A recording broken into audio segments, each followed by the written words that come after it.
And now you got Nasrat Haqparast taking on John Makdessi, and open and honest, there's two blueprints that have been written to defeat Nasrat Haqparast. The first one was from Dan Hooker by using your grappling, mixing it up with the striking, using your wrestling. And then the second one was Bobby Green fight at range and just kind of outpoints and just outland at range on the feet.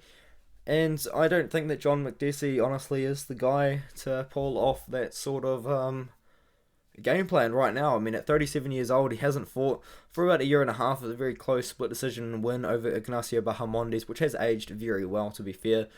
He lost to the GOAT, Francisco, well, not the GOAT, Artem Lobov is the GOAT, but GOAT Naldo, as a lot of people like to call him, and just a couple of other wins just earlier on. But I think that Nasrat Haqparast should win this one. He's really primarily a boxer, and he fights at somewhat close range as well, as despite having the reach advantage and size advantage in this one as well, he probably will fight in somewhat close range on the feet. Close range on the feet, that's kind of what Nasrat is. He's a brawler. He likes to strike. That's kind of all he really does. Like, we've seen him exposed in the grappling by Dan Hooker, who I guess is a pretty high level fighter. And we've also seen him outpointed, just beaten up on the feet against Bobby Green. I think this is a good comeback fight for Nasrat. I think that Nasrat was meant to fight John Makdessi a little bit earlier on in his career.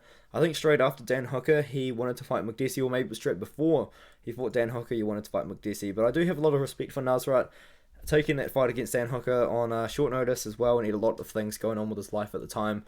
I'm picking Nasrat Haqparast to win. We might even see a finish here, because John Makdessi hasn't fought for a year and a half.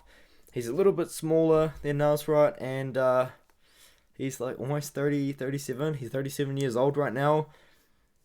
Nasrat's the hungrier guy. He's 27 years old. I think that Nasrat gets it done. In fact, I'm gonna pick it. When was the last time Nasrat got a KO? Because I don't think it was recently. It wasn't recently at all. But I'm picking Nasrat KO. Let's go. War Nasrat it is, I guess. Yeah, War Nasrat. Let's go. I'm gonna be picking him by KO.